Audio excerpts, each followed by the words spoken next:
any supplement that has any amount of calories aside from the very small amounts of, let's say, magnesium stearate or whatever filler might be used in a capsule takes you out of a fasted state. Fish oil has calories. In many cases, 10 calories in a couple capsules of fish oil. That will take you out of a fasted state. Is it, here's the deal though. Is it going to cause a bunch of weight gain if you say have a tablespoon of MCT oil, like 30 calories in your morning cup of coffee, or you have a handful of fish oil capsules that might add up to, 20 calories or whatever?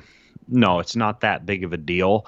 But if you are fasting for the benefits of, let's say, cellular autophagy, natural cell death and turnover, or you're fasting for the benefits of decreasing mTOR activity.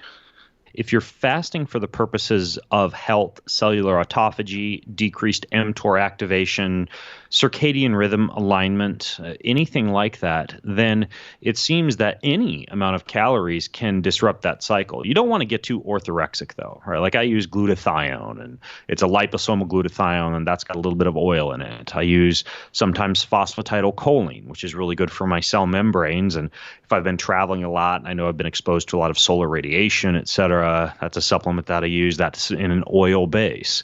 I like to use fish oil just as a general tonic, and the fish oil that I use, it's got some liver oil, it's got some vitamin D, some vitamin A, but it again is maybe 10 calories in a couple capsules of that.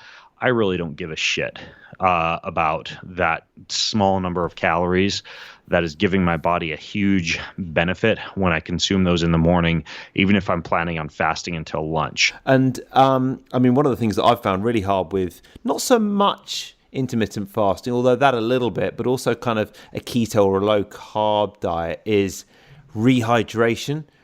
Really hard to rehydrate. And I think you mentioned Hammer Nutrition electrolytes. Is that something that you've mentioned before?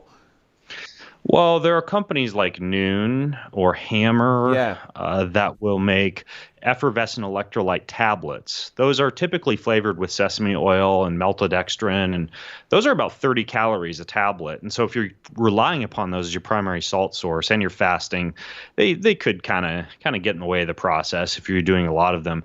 I'm a bigger fan of just using trace liquid minerals, which you can get in a droplet form from Natural Vitality or AquaTrue. Those are a couple companies that do trace liquid minerals. I'm a fan of a really good sea salt. Of all the sea salts that are out there, Celtic is the highest in minerals and the lowest in things like iron and lead. So you could use like a good Celtic salt. The other one that I'll use sometimes is salt from Colima, Mexico, called Aztec salt. And then there's also what's called a hypertonic solution that's very similar to seawater. It's really salty, but it works really well for keeping you hydrated and staving off like dizziness and blood pressure dysregulation that can occur with ketosis. And that one you can get from companies like Quicksilver Scientific, for example. It used to only come in these glass ampules, but you can now get it in just like kind of a tearaway packet. And that one's called Quinton, something like that.